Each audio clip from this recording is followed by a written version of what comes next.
Bismillahirrahmanirrahim. Dans cette vidéo, je vais essayer de proposer des réponses aux questions de cet exercice graphique. On a une fonction définie par f de x égale x plus 1 moins x sur x carré moins 1. C'est ça l'expression de f de x. Et on a la courbe de cette fonction dans un repère. Quel est le domaine de définition?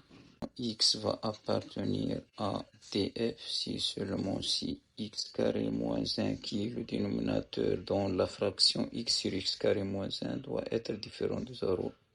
Ceci si seulement si x carré est différent de 1.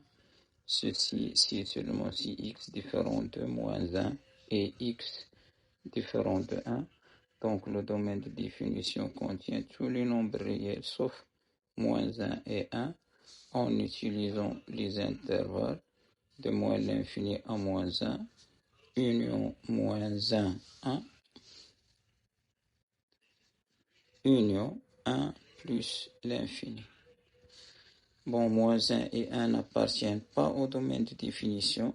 C'est pourquoi cette droite-là d'équation x égale moins 1 et cette autre droite x égale 1 n'ont pas de point de rencontre avec CF. Il n'y a aucun point de CF qui est en vert.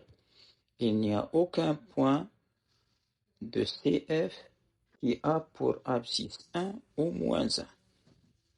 Ici, la courbe, elle s'approche de plus en plus de la droite d'équation x égale 1 sans qu'il y ait point de contact. Ici, la même chose, il s'approche de la droite d'équation x égale moins 1 sans qu'il y ait contact ou intersection.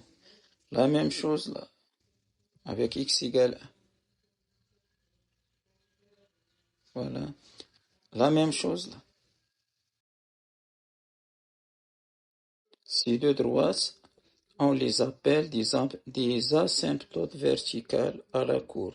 La courbe s'approche des deux droites sans qu'il y ait contact ou intersection. La même chose, on peut le dire sur la droite d'équation y égale x plus 1. La courbe s'approche dans cette partie-là. Elle s'approche de la droite d'équation y égale x moins 1 sans qu'il y ait contact ou intersection. La même chose. Il y a un point de rencontre de CF avec la droite d'équation y égale x moins 1, mais au centre, si on peut le dire, d'abscisse 0 et d'ordonnée 1. On peut le prouver algébriquement.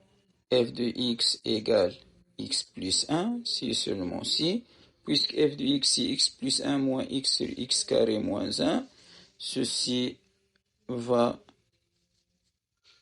impliquer que moins x sur x carré moins 1 va être nul. Ceci est équivalent à x égale 0. Donc, il y a une seule solution, c'est 0. Donc, la droite d'équation y égale x plus 1 et CF ont un seul point en commun, c'est le point d'abscisse 0 et d'ordonnée 1. La deuxième question, discuter graphiquement le signe de la différence de f de x et x plus 1. Je vais dresser un tableau. La première ligne pour le domaine de définition, x appartient à moins l'infini plus l'infini, mais moins 1 et 1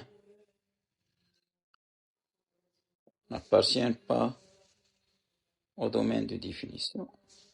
Dans la deuxième ligne, la position de CF par rapport à D d'équation y égale x plus 1. De moins l'infini à moins 1. CF, il est au-dessus de la droite d'équation y égale x plus 1. De 1 à plus l'infini. Voilà CF. Il est au-dessous. Entre moins 1 et 1, de moins 1 à 0, voilà la courbe. Il est au-dessous. Et entre 0 et 1, CF au-dessus de D. En 0, il se coupe.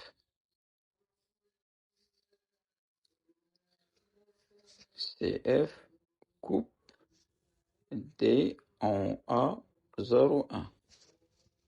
Maintenant le signe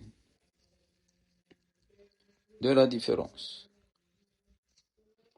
Puisque sur moins l'infini moins 1, CF est au-dessus de D, la différence va être positive. Entre moins 1 et 0, CF est au-dessous, donc ici c'est moins. En 0, il s'annule. Entre 0 et 1, positif. Et ici négatif. Il faut discuter graphiquement le nombre de solutions de l'équation f de x égale m.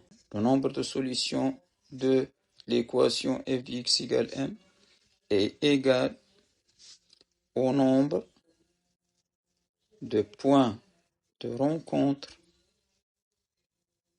de CF avec la droite D, je vais l'appeler Dm, d'équation y égale m.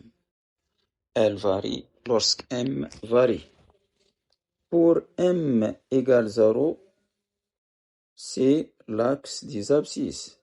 L'axe des abscisses a pour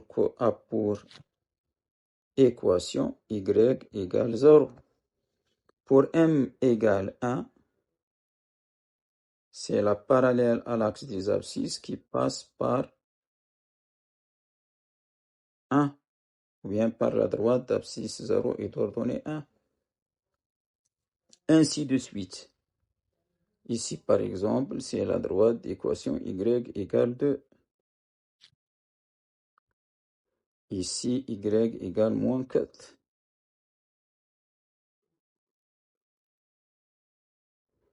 Ici, y égale 2. Remarquons là que, quel que soit m, la droite d'équation y égale m va couper CF en 3 points. Par exemple, pour y égale moins 4, voilà le premier point, voilà le deuxième, voilà le troisième. Pour y égale moins 2, voilà le premier point, voilà le deuxième, voilà le troisième. Pour y égale 0, voilà le premier, voilà le deuxième, voilà le troisième. Pour y égale 2, le premier, le deuxième, le troisième. Quel que soit m, de moins l'infini jusqu'à plus l'infini, et CF et la droite d'équation y égale m se coupent en 3 points. Donc, quel que soit m, l'équation f de x égale m admet 3 solutions. Quel que soit m appartenant à R, la droite dm coupe CF en 3 points. Donc, quel que soit m appartenant à R, l'équation f de x égale m admet 3 solutions. Ces 3 solutions sont les abscisses des points de rencontre. Un point, son abscisse est inférieur à moins 1 strictement. Le deuxième, entre moins 1 et 1. Et le troisième, supérieur à 1. On passe maintenant à la deuxième équation. f de x égale x plus p. Le nombre de solutions de l'équation f de x égale x plus p, je vais l'appeler m, x plus m, est égal au nombre de points de rencontre de CF avec la droite DM qui a pour équation y égale x plus 1. Ces droites sont parallèles, ils ont même coefficient directeur 1. Y égale ax plus b, le coefficient directeur ou la pente. Ici, l'abscisse, l'ordonnée à l'origine. Donc, ils sont parallèles. Lorsque m varie, l'ordonnée à l'origine varie. Je vais faire appel à GeoGebra pour visualiser les points de rencontre. J'ai ici un intervalle de valeurs. Regardez dans le volet d'algèbre, à gauche, j'ai considéré là l'intervalle de moins 10 à 10. M, lui, il appartient à R de moins l'infini jusqu'à plus l'infini. Voyons quels sont les cas bien du nombre de points de rencontre de la courbe avec la droite d'équation y égale x plus m. C'est cette droite. Voilà. Essayez de voir qu'est-ce que je fais. Voilà, c'est ça. Voilà la droite. Le logiciel l'a appelée Q. Q, y égale x plus 1,8. C'est-à-dire que le curseur, il est maintenu en m égale 1,8. Je vais faire jouer le curseur. La droite qui se déplace, elle a pour équation y égale x plus 1. Regardez, maintenant, il y a deux points de rencontre.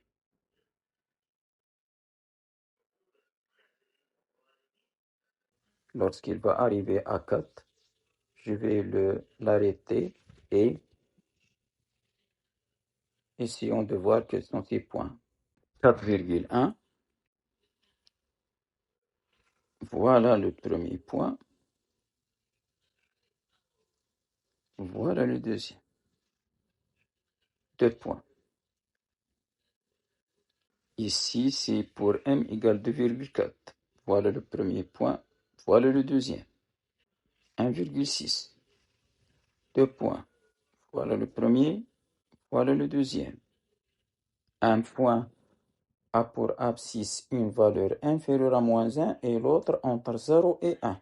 2 points jusqu'à arriver à 1. Lorsqu'on est arrivé à 1, la droite, elle s'est confondue avec la droite d'équation y égale x plus 1. De cette façon, la droite en rouge, on laisse voir la droite d'équation y égale x plus 1 qui est à l'intérieur. Maintenant, on est en moins 3,9.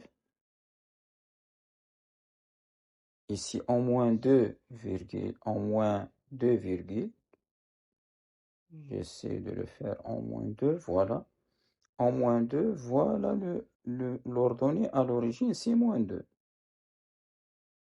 Il y a deux points de rencontre. Voilà un, voilà le deuxième. Donc, de moins l'infini jusqu'à 1, il y a deux points de rencontre. Donc, deux solutions. En m égale 1 pour m égale 1 de la droite, elle est confondue avec l'autre. Un seul point, c'est celui-là. Lorsqu'on dépasse 1, deux solutions. Donc, il y a trois cas. En un tableau, on va écrire ce qu'on a remarqué.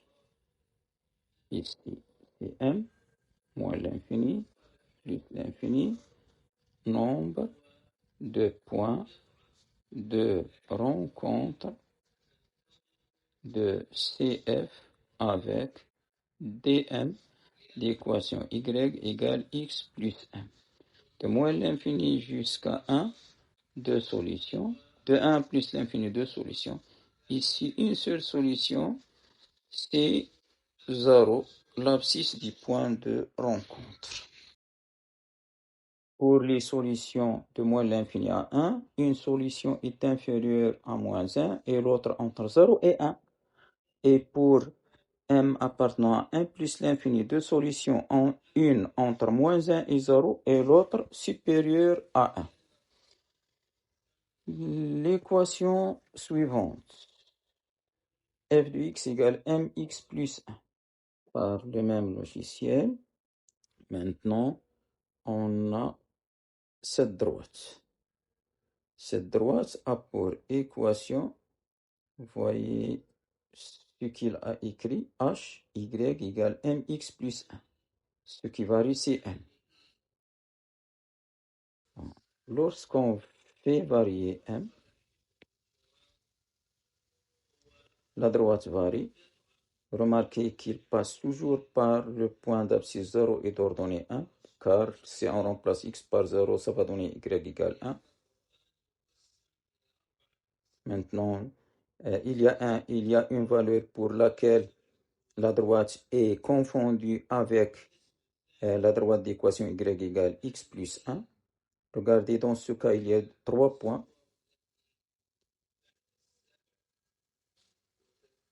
Parmi ces points, le point d'abscisse 0 est d'ordonnée 1, un point qui est fixe, qui appartient à toutes ces droites. M varie et le point, il est toujours présent. Voilà, maintenant, c'est comme si M, on le fait tendre vers plus l'infini. Il y a 3 points. Une a pour abscisse une valeur entre moins 1 et 0 et l'autre entre 0 et 1. Et 0, la solution finale. Maintenant, M, elle revient, il décroît. On est en M égale 6, 6 virgule, maintenant 5 virgule.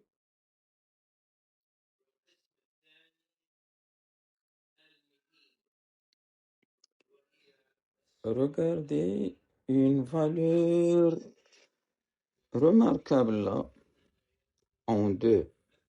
Je vais essayer de le bloquer ou bien de l'arrêter en 2. Il faut que je l'arrête.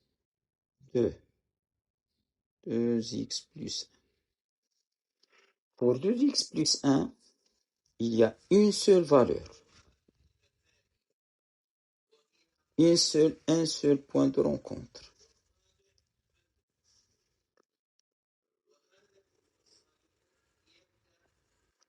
Dans ce cas, on dit que cette droite, il est tangente à la courbe.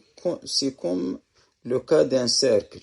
On dit qu'une droite est tangente à un cercle s'ils ont un seul point. Regardez là, entre 1 et 2. Entre 1 et 2. Ici, le point,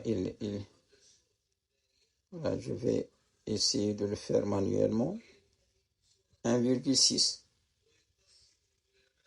Un seul point. 1,3. Un seul point. Pour un seul point. Mais lorsqu'on dépasse 1 à gauche, il y a 3 points. Dans ce cas, par exemple, pour m égale 0,7, voilà le premier. Le deuxième, c'est le point constant. Et voilà le troisième. On continue comme ça, 3 points, 3 points, 3 points, 3 points, 3 points. Voilà. Donc, 2 moins l'infini. Ici, c'est comme si je monte de moins l'infini. Je varie m de moins l'infini. On est ici en moins 10. 3 solutions. 3 points de rencontre, donc 3 solutions. 3 points, 3 points, 3 points. Ici pour 0. Moins 0, 0,5, 0,2, 0. Pour m égale 0, la droite d'équation y égale mx plus 1 devient y égale 1. Y égale 1, on a trois solutions. Voilà la première, voilà la deuxième, voilà la troisième. On continue.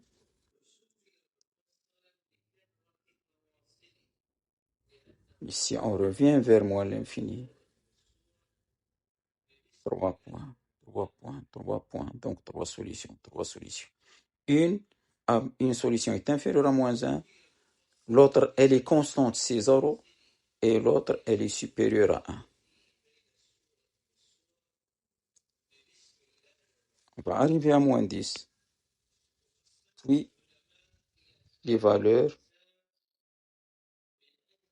vont commencer à accroître. Maintenant, c'est comme si on revient de moins l'infini et on va vers plus l'infini. Trois solutions, trois solutions, trois solutions. Pour bien comprendre, pour que ce soit clair, ici c'est pas visible, mais si on fait diminuer l'unité, dézoomer, on va voir les points de rencontre. Les voilà. Voilà un point, il est là. Voilà le deuxième, il est constant. Voilà le troisième. On continue. 3 points, 3 points, 3 points. En ce cas, par exemple, pour m égale 3, moins 3. Voilà pour moins 3. Voilà les points de rencontre. Voilà une.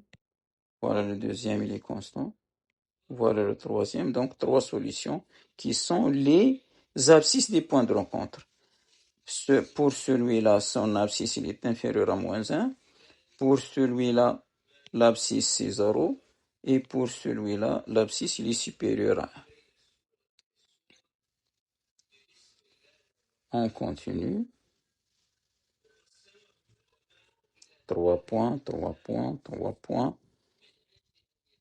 Pour m égale 0, la droite va devenir horizontale, parallèle à l'axe des abscisses. Voilà. Voilà. Je vais laisser de le bloquer en 1. 0,3 ici, toujours 3 points. Voilà dans ce cas, voilà le premier, voilà le deuxième, voilà le troisième.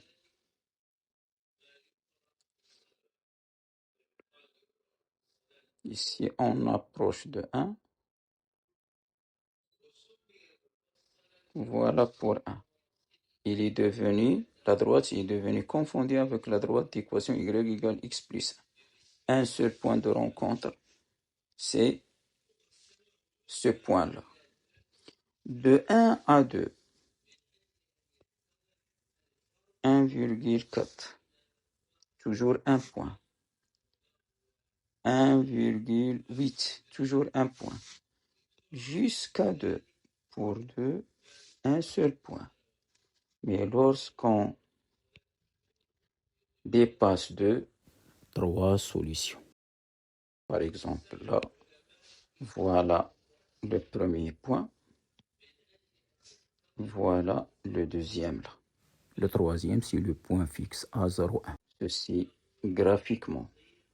Et en utilisant ce logiciel, le nombre de solutions de l'équation f de x égale mx plus 1 est égal au nombre de points de rencontre de CF avec la droite DM d'équation y égale mx plus 1. On a vu avec ce logiciel que pour m variant de moins l'infini jusqu'à 1. Il y a 3 solutions. De 1 à 2, une seule solution. S égale 0. De 2 à plus l'infini, 3 solutions. De solution de l'équation f de x égale mx plus 1.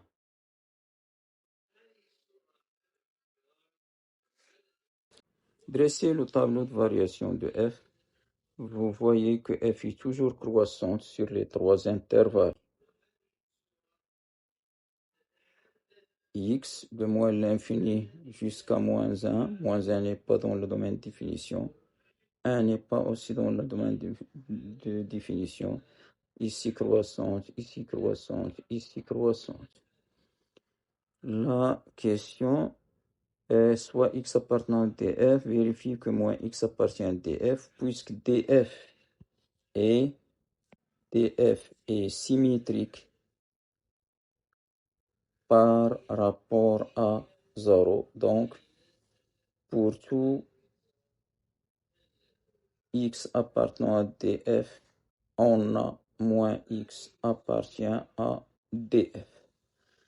Vérifiez que f de moins x égale 2 moins f de x. F de moins x égale 2 moins f de x. Ça signifie que f de moins x plus f de x égale 2. Donc, au lieu de montrer ça, on montre ça. F de moins x plus f de x, il est égal à moins x plus 1 moins x sur moins x au carré moins 1 plus x plus 1 moins x sur x au carré moins 1. Le tout va s'annuler. Le moins x avec le x. Ici, ça va devenir plus x sur x carré moins 1. S'annule avec celui-là. Il va nous rester 1 plus 1, c'est 2.